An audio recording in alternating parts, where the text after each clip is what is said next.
Un dossier secret tombe, l'unité retient son souffle brutalement. À la base de Ouagadougou, la terre rouge, la sueur et les murmures encadrent une révélation. Moussa Diallo, pilier admiré, serait l'espion. Messages codés, virements suspects, témoins et relevés téléphoniques s'empilent.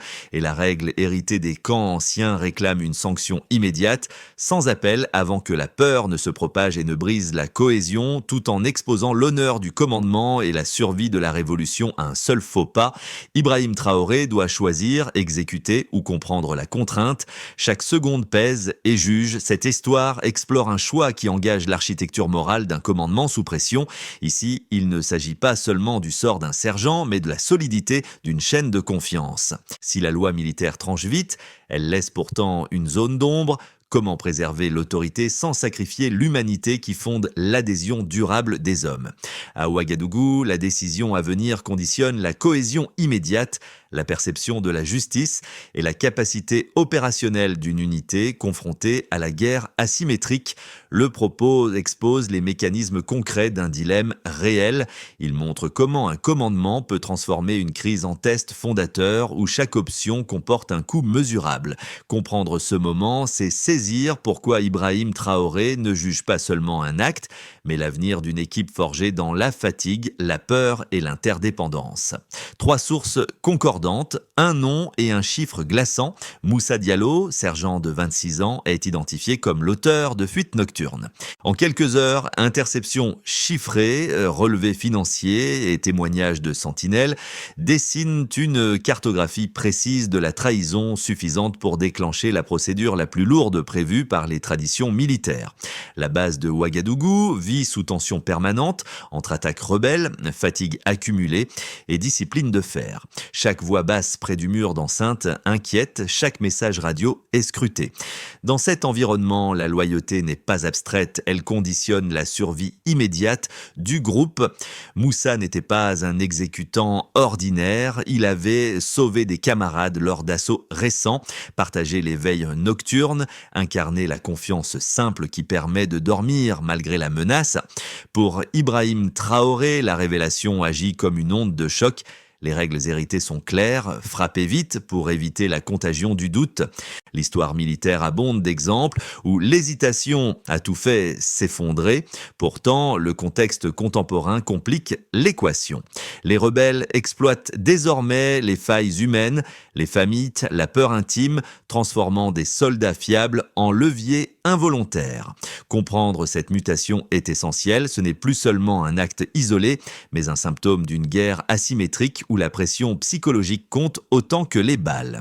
Le dossier posé sur le bureau d'Ibrahim Traoré concentre cette bascule, des preuves suffisantes pour condamner et déjà les premiers indices d'un piège plus vaste. Moussa Diallo devient malgré lui le repère central de cette crise. Âgé de 26 ans, admiré pour son courage et sa constance, il incarnait ce soldat sur lequel on s'appuie sans vérifier 2 fois. Dans les premières heures suivant la révélation, son arrestation silencieuse suffit à figer le camp. Les conversations s'interrompent, les regards se détournent et la peur d'une contamination morale s'installe. S'il lui a pu trahir, qui d'autre pourrait vaciller? L'impact est immédiat sur l'unité. Certains soldats réclament une réponse rapide, convaincus que seule une sanction exemplaire préservera la discipline. D'autres, plus discrets, doutent en silence car ils connaissent un Moussa, ses veilles, ses blessures, ses sacrifices. Cette fracture naissante menace la cohésion bien avant toute décision officielle. La confiance, déjà fragile dans un contexte de guerre asymétrique, commence à se fissurer. Ibrahim Traoré observe ces signaux précoces. Il comprend que le choix à venir dépassera le cadre d'un simple jugement individuel. Chaque heure sans décision nourrit les rumeurs, mais chaque décision hâtive risque de laisser une cicatrice durable. Le commandement n'est plus seulement évalué sur sa fermeté, mais sur sa capacité à maintenir l'équilibre psychologique du groupe. Dans ce moment suspendu, Moussa cesse d'être un individu pour devenir un miroir. À travers lui se projettent les peurs, les loyautés et les limites humaines de toute l'unité. Le dilemme n'est plus théorique, il s'incarne et ses effets se font déjà sentir. Dès que le dossier est confirmé, la machine militaire s'enclenche sans bruit inutile. Moussa est isolé, ses communications coupées, ses déplacements strictement encadrés. Les officiers rassemblent les pièces, messages codés interceptés, transferts financiers jugés suspects, témoignages concordants de soldats ayant observé des échanges nocturnes près de l'enceinte. Dans d'autres circonstances, la séquence serait déjà close. La tradition impose une réponse rapide, destinée à couper court aux doutes avant qu'ils ne s'étendent. Un basculement survient lorsque Moussa est conduit devant Ibrahim Traoré. Le face-à-face n'a rien de spectaculaire, pas de cris, pas de gestes inutiles, seulement un silence lourd chargé d'histoires partagées. Les preuves sont exposées une à une, sans emphase. Moussa ne nie pas. Son corps parle avant ses mots. Fatigue extrême, regard fuyant, main tremblante. La procédure prévoit une sentence immédiate. Les officiers attendent l'ordre. À cet instant précis, la chaîne de commandement est suspendue à une seule voix. Ibrahim Traoré ne prononce pas la sanction attendue. Il demande du temps. Cette pause, minime en apparence, agit comme un choc dans l'unité. Certains y voient un signe de faiblesse. D'autres perçoivent une tentative de comprendre avant de frapper. La rumeur se propage plus vite que les ordres. Le camp bruisse d'interprétations contradictoires. La discipline tient encore, mais elle est sous tension. Les ondes de choc s'élargissent. Lorsque Moussa commence à parler, il évoque d'abord la pression, puis la menace, enfin la famille. Les rebelles n'ont pas acheté sa loyauté, ils l'ont extorqué. Sa sœur, âgée de 12 ans, enlevée dans une région déjà meurtrie par les attaques, devient l'arme centrale du chantage. Chaque information transmise était conditionnée à une preuve de vie. Les transferts d'argent, limités, visaient un seul objectif: gagner du temps. On ne parle plus seulement d'un espion cupide, mais d'un soldat broyé par une stratégie connue des conflits modernes. Frapper l'entourage pour briser la volonté. Dans le camp, les positions se durcissent. Certains officiers rappellent que la loi ne prévoit aucune circonstance atténuante. D'autres reconnaissent à demi-mot que l'exécution ne réparera rien et pourrait même fragiliser durablement la confiance. Ibrahim Traoré mesure alors l'ampleur des ondes de choc. Exécuter Moussa préserverait l'apparence de la règle, mais risquerait de transformer la peur en principe de cohésion. L'épargner sans cadre clair ouvrirait la porte aux soupçons généralisés. Entre ces deux extrêmes, une troisième voie commence à se dessiner, encore floue mais potentiellement décisive pour l'avenir de l'unité et la légitimité du commandement. Les transmissions interceptées montrent une augmentation nette des échanges nocturnes sur une courte période, passant d'un trafic ordinaire à un volume suffisant pour alerter le renseignement interne, signe d'une pression externe ciblée plutôt que d'une dérive opportuniste. Cette bascule, expliquent les analystes, correspond à un moment précis où la contrainte psychologique remplace l'idéologie comme moteur de la trahison. Les relevés financiers confirment ce schéma. Les montants cumulés, inférieurs à 3 millions de francs CFA, ne traduisent ni enrichissement ni corruption structurelle. Ils s'alignent avec des tentatives répétées de négociation, typiques des prises d'otages familiales, où chaque versement vise à prolonger la survie plutôt qu'à acheter une loyauté durable. Autrement dit, l'argent ne motive pas l'acte, il en révèle la détresse. Les preuves humaines complètent les données techniques. Plusieurs sentinelles décrivent des isolements répétés, des pleurs nocturnes et des comportements d'évitement chez Moussa incompatibles avec le profil d'un agent volontaire. Ces signaux faibles, souvent négligés en temps de guerre, prennent ici une valeur explicative. Ils montrent comment une pression ciblée peut fissurer même un soldat reconnu pour sa fiabilité. Un élément fait basculer l'interprétation. L'âge de la victime du chantage. La sœur de Moussa n'a que 12 ans. Dans les conflits asymétriques, cette donnée change tout. Les manuels de discipline supposent un choix rationnel entre loyauté et trahison. Or, la menace sur un enfant court-circuite ce calcul. La doctrine, qui suppose un choix en conscience, s'écarte brutalement de la réalité observée où un soldat agit sous une terreur immédiate. Les analystes rappellent un précédent souvent cité. Au Vietnam, des unités ont constaté que la pression familiale augmentait significativement la probabilité de fuite, indépendamment du niveau d'endoctrinement. La comparaison n'ajoute pas de faits nouveaux, elle éclaire l'écart entre théorie et terrain. Ici, la donnée clé n'est pas le volume d'informations informations transmises, mais la méthode utilisée pour les obtenir. Pour Ibrahim Traoré, ces preuves quantitatives redéfinissent le cadre. Elles n'annulent pas la trahison, mais elles déplacent la responsabilité partielle vers une stratégie ennemie qui instrumentalise la famille comme arme. La discipline reste nécessaire, mais elle ne peut ignorer des écarts aussi nets entre intention, contrainte et résultat. Les chiffres ne plaident pas pour l'impunité, ils plaident pour une réponse calibrée. Cette lecture met en lumière l'ampleur possible de la vulnérabilité interne. La réponse déterminera si la décision à venir protège seulement la règle ou si elle renforce réellement la sécurité collective. La discipline ne souffre aucune exception. Si un soldat reconnu peut trahir sans être exécuté, le message envoyé fragilise l'ensemble de la chaîne de commandement. Dans un contexte de guerre asymétrique, la peur d'une sanction immédiate serait le dernier rempart contre l'effondrement interne. Les partisans de cette ligne rappellent que l'histoire militaire regorge d'exemples où l'indulgence a précédé la mutinerie, puis la défaite. À leurs yeux, la loi n'existe que si elle est appliquée sans nuance. Même sous contrainte, Moussa a transmis des informations réelles. Il a créé un risque opérationnel mesurable. L'épargné pourrait être interprété comme une validation implicite d'un comportement dangereux. Pire encore, cela pourrait inciter l'ennemi à multiplier les prises d'otages familiales, convaincu que cette méthode produit des résultats sans coût définitif. Dans cette lecture, la clémence devient un signal stratégique négatif. Elle la complète. D'abord, l'exécution n'efface pas le risque déjà créé. Les informations transmises l'ont été. Tuer Moussa ne les retire pas des mains ennemies. En revanche, exploiter sa position permet de reprendre l'initiative. Ensuite, l'exemple donné ne se limite pas à la sanction, il inclut la capacité du commandement à identifier puis à neutraliser une méthode adverse. Transformer un point faible en levier défensif renforce la sécurité collective plus durablement que la peur seule. Sur le plan humain, la réponse s'appuie aussi sur un fait central, la contrainte familiale. Les doctrines classiques présupposent un choix libre. Or ici, la liberté est amputée par une menace crédible sur un enfant. Reconnaître cette réalité ne dissout pas la règle, cela l'adapte à la guerre contemporaine. Enfin, la transparence du processus compte. En expliquant les raisons, en encadrant strictement la décision, le commandement peut préserver la confiance sans banaliser la faute. Pour Ibrahim Traoré, la synthèse est claire. La discipline reste non négociable, mais elle doit servir la sécurité réelle, pas seulement son apparence.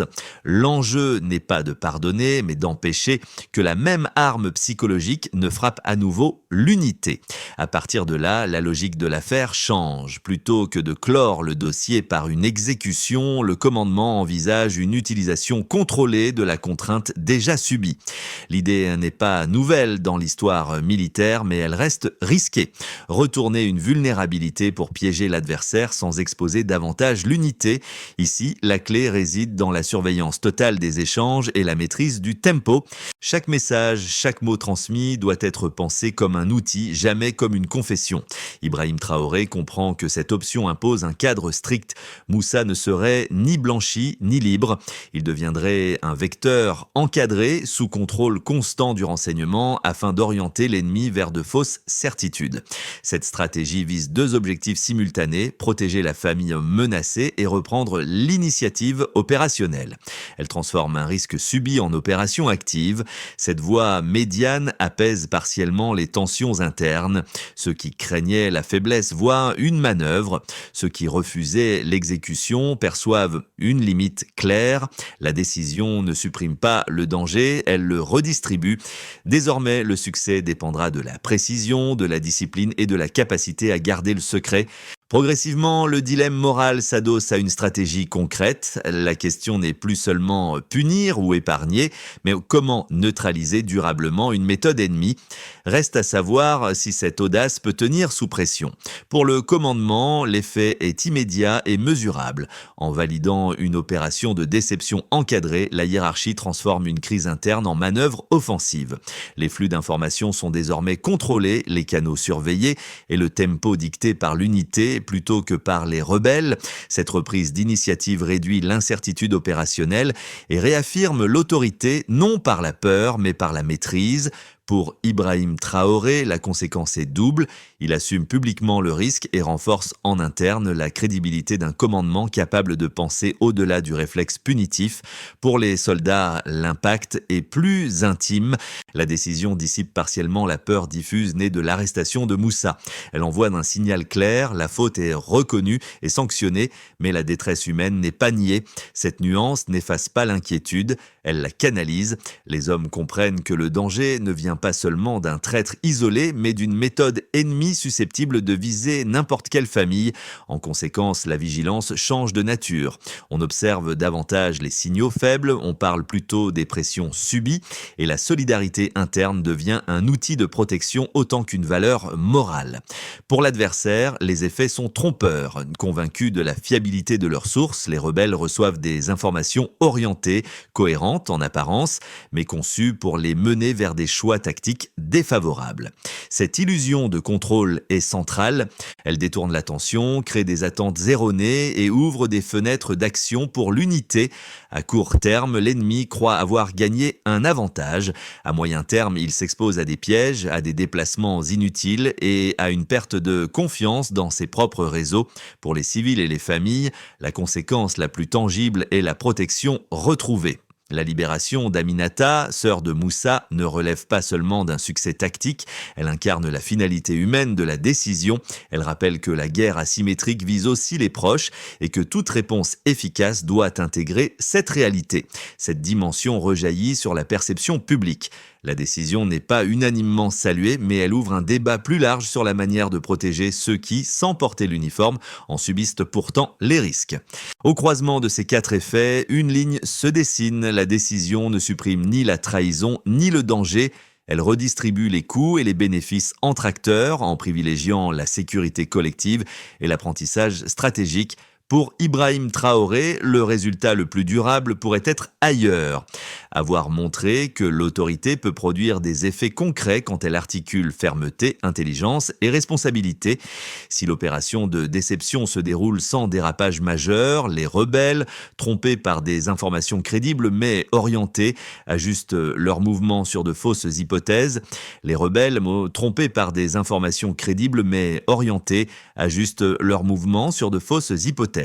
L'unité gagne du temps, réduit la pression immédiate et renforce ses protocoles internes.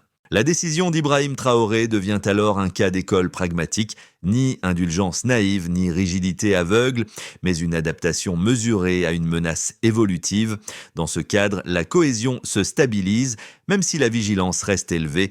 Dans des conditions plus favorables, l'exploitation contrôlée du réseau adverse permet non seulement de protéger les familles ciblées, mais aussi d'identifier d'autres tentatives de chantage avant qu'elles n'aboutissent. La prévention devient active, les soldats signalent plus tôt les pressions subies, les mécanismes de soutien jouent leur rôle et l'ennemi perd l'avantage psychologique que lui conféraient les prises d'otages familiales. La décision initiale d'Ibrahim Traoré est alors perçue comme un tournant stratégique ayant déplacé le rapport de force au-delà du simple cadre tactique. A l'inverse, si malgré les contrôles, une fuite incontrôlée survient ou si l'ennemi comprend la manœuvre, la confiance interne peut se fissurer de nouveau, cette fois plus brutalement. La confiance interne se fissure de nouveau, cette fois plus brutalement. Les critiques se cristallisent autour de l'idée qu'une sanction immédiate aurait évité l'escalade. Dans ce cas, la décision serait relue à l'aune de ses risques et non de ses intentions. Le commandement devrait alors réaffirmer la discipline par des mesures plus strictes au prix d'une perte durable de capital humain. Dans tous les cas, la décision est jugée non seulement sur son résultat immédiat, mais aussi sur sa capacité à absorber l'incertitude. À ce stade, l'enjeu dépasse Moussa. Il concerne la manière dont une unité apprend, corrige et anticipe dans un environnement où la pression morale devient une arme. C'est là que la décision d'Ibrahim Traoré sera véritablement évaluée. Pour ceux qui observent cette affaire de l'extérieur, la résonance dépasse le cadre militaire. Elle touche à une expérience largement partagée, être jugé sur un acte commis sous pression extrême. Beaucoup reconnaissent la peur de voir une décision isolée définir toute une existence. Ici, le récit met en lumière une tension familière entre responsabilités individuelles et contraintes invisibles, rappelant que la faute n'est pas toujours détachable du contexte qui l'a produite. Chez les familles de de soldats, l'écho est encore plus direct. La prise de conscience est brutale, la guerre ne s'arrête pas aux frontières du camp, elle s'infiltre dans les maisons, vise les proches, transforme la famille en champ de bataille indirect. Cette réalité souvent tue devient centrale. La décision ouvre un espace de parole où la vulnérabilité n'est plus assimilée à la faiblesse, mais reconnue comme un facteur de risque à gérer collectivement. Pour le grand public, l'affaire interroge la nature de l'autorité. Faut-il admirer la fermeté qui tranche sans hésiter ou la capacité à ralentir pour comprendre? La figure d'Ibrahim Traoré cristallise ce débat. Il n'est ni présenté comme un héros infaillible, ni comme un dirigeant hésitant, mais comme un responsable confronté à des choix imparfaits, sous le regard constant de ses pairs et de la société. Cette résonance explique pourquoi le récit suscite discussion et désaccord. Certains y voient un précédent dangereux, d'autres y lisent une adaptation nécessaire à la complexité contemporaine. Dans les deux cas, le récit amène chacun à se représenter ce que signifierait une telle décision prise sous pression. Elle rappelle aussi qu'il est difficile de juger sans réduire une situation à un slogan. En fin de compte, cette partie du récit agit comme un miroir. Elle ne cherche pas à convaincre, mais à exposer la zone grise où se rencontrent loi, conscience et responsabilité collective. C'est dans cet espace inconfortable que se forge souvent la confiance durable entre ceux qui commandent et ceux qui obéissent. La décision ne peut rester isolée, elle exige une traduction opérationnelle claire qui signale à quel moment, par quel canal et avec quelle garantie de confidentialité. Cette clarification réduit le délai entre la pression subie et la réponse du commandement, limitant ainsi les dégâts potentiels. Ibrahim Traoré insiste sur un principe simple, plus tôt la contrainte est connue, plus elle est neutralisable. Cela implique une cartographie minimale des vulnérabilités familiales, sans intrusion excessive et des mécanismes d'alerte rapide en cas de menace. L'objectif n'est pas de surveiller, mais de prévenir. En parallèle, des partenariats locaux peuvent améliorer la capacité à sécuriser ou relocaliser temporairement des familles ciblées, réduisant l'efficacité du chantage comme arme. Les règles doivent être explicites, supervision constante, validation croisée des informations, durée limitée et évaluation continue des risques. Cette rigueur protège l'unité autant que le commandement en évitant que l'exception ne devienne une norme floue. La discipline reste intacte, mais elle s'exerce dans un cadre maîtrisé. La pression morale est cumulative. Des espaces de parole encadrés, animés par des professionnels, permettent d'identifier les signaux faibles avant qu'ils ne se transforment en failles exploitables. Cette mesure n'adoucit pas la guerre, elle en réduit les angles morts.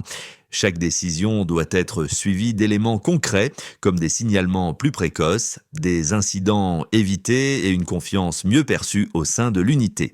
Pour Ibrahim Traoré, cette boucle d'apprentissage est essentielle. Elle transforme une crise ponctuelle en amélioration durable. Cette approche ne promet pas l'absence d'erreur. Elle propose une capacité collective à apprendre sous contrainte, sans renoncer ni à la sécurité ni à l'humanité. Lorsque le camp se rassemble de nouveau, le décor est le même, mais le regard a changé. La poussière, la chaleur, les rangs alignés rappellent les heures de doute et le visage de Moussa reste associé à cette nuit où tout pouvait basculer. Ce souvenir n'efface ni la faute ni la peur, il les inscrit dans une mémoire partagée. L'unité comprend que la cohésion ne naît pas seulement de la menace mais de la manière dont une crise est traversée ensemble. Ibrahim Traoré apparaît alors comme le fil conducteur de ce motif, non pas un chef idéalisé mais un responsable qui accepte le poids durable d'une décision imparfaite. Sa parole, mesurée et sans emphase, renvoie chacun à sa propre responsabilité. La discipline est maintenue, la sanction existe, mais elle s'accompagne d'un sens explicite. Ce sens devient le socle sur lequel la confiance peut se reconstruire lentement, sans illusion. Dans les jours qui suivent, les gestes quotidiens reprennent. Les veilles, les patrouilles, les silences. Pourtant, quelque chose demeure, le souvenir d'un moment où l'autorité a choisi de ne pas se réduire à un automatisme. Ce souvenir agit comme un rappel constant, la force d'un groupe ne réside pas uniquement dans l'obéissance, mais dans la conviction que les décisions difficiles sont prises avec lucidité et responsabilité. La phrase qui circule n'est ni un slogan ni une justification. Elle tient en peu de mots, La justice, sans sens, ne protège personne. C'est cette idée d'un plus que la décision elle-même qui marque durablement l'unité et redéfinit ce que signifie diriger sous pression. Il interroge une société entière sur ce qu'elle attend réellement de ceux qui commandent en son nom. Faut-il une règle inflexible pour se sentir en sécurité ou une autorité capable d'assumer la complexité sans se réfugier dans la facilité du châtiment automatique? La décision attribuée à Ibrahim Traoré n'apporte pas de réponse universelle. Elle propose un cadre de réflexion ancré dans des faits, des risques et des conséquences assumées. Chacun peut y projeter son propre rôle, dirigeant, parent, responsable d'équipe ou simple citoyen confronté un jour à un dilemme où aucune option n'est pleinement satisfaisante. La question n'est pas de trancher vite, mais de comprendre ce que produit une décision dans le temps, sur la confiance, sur la cohésion, sur la capacité à apprendre collectivement. Si cette histoire vous a interpellé, elle invite à une discussion calme plutôt qu'à un verdict hâtif, partager des points de vue, confronter des arguments, reconnaître les zones grises. C'est souvent ainsi que naissent des règles plus solides que la peur seule. La réflexion porte sur ce que ce choix implique et sur la manière dont une logique similaire pourrait s'appliquer à d'autres contextes.